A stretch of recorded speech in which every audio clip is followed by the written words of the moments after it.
Hi, my name is Mikaela Stanislav, and I am in the class of 2019. I have an interest in large animals, specifically equine.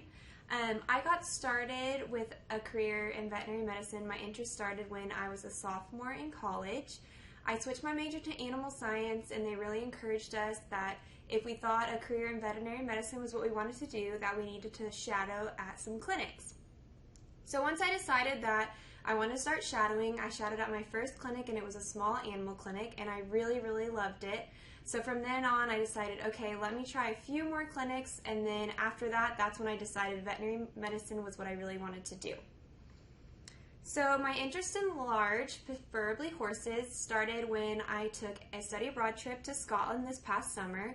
I was able to visit some of the large racing yards and eventing yards that they have in Scotland, and so that really sparked my interest to work with racehorses back here in the States. So to prepare for vet school, you really need to focus on grades. Grades are extremely important in your undergrad.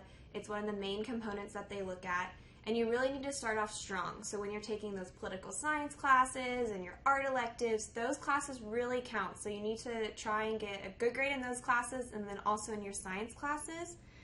And also, they really like to see people who branch out and join organizations that aren't related to veterinary sciences. So I was a leader for a freshman leadership organization called FAST, and I was a freshman in it, and then I was a counselor, and then I was a director. Some advice I would give for preparing for vet school is to start early. So if you think that you want to work in a career of vet medicine, you need to start shadowing. I decided that I was going to shadow at many different clinics and volunteer at many different clinics because I wanted to get a feel for how different clinics were run, how equine clinics worked, how large animal clinics worked, and then also how clinics just differed based on the technologies they used and how many vets were in a clinic. So keep a journal of that because that's really important. They're going to want to see how many hours you've worked in total with veterinarians, and also try and get different experiences. So if you could intern at a zoo or maybe an aquarium, that's something that will set you apart when you're in your application process, and it'll make you stand out and make them take notice.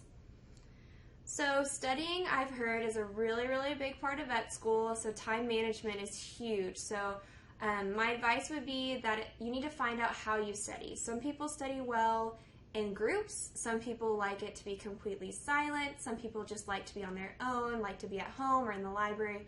So find what works for you. I personally like to study at home. I like to be in my bed, I like to be relaxed and comfortable. Other people, it doesn't work for them because they just want to fall asleep. But to just be successful, I would say you just need to have fun. It's going to be a lot of hard work. Even undergrad's a lot of hard work, but you just need to take the time for yourself.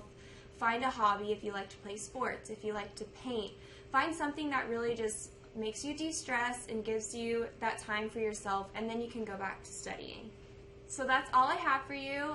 I hope that this has either given you good interest in what it's like to be a student of Texas A&M College of Veterinary Medicine, and I hope to see you soon.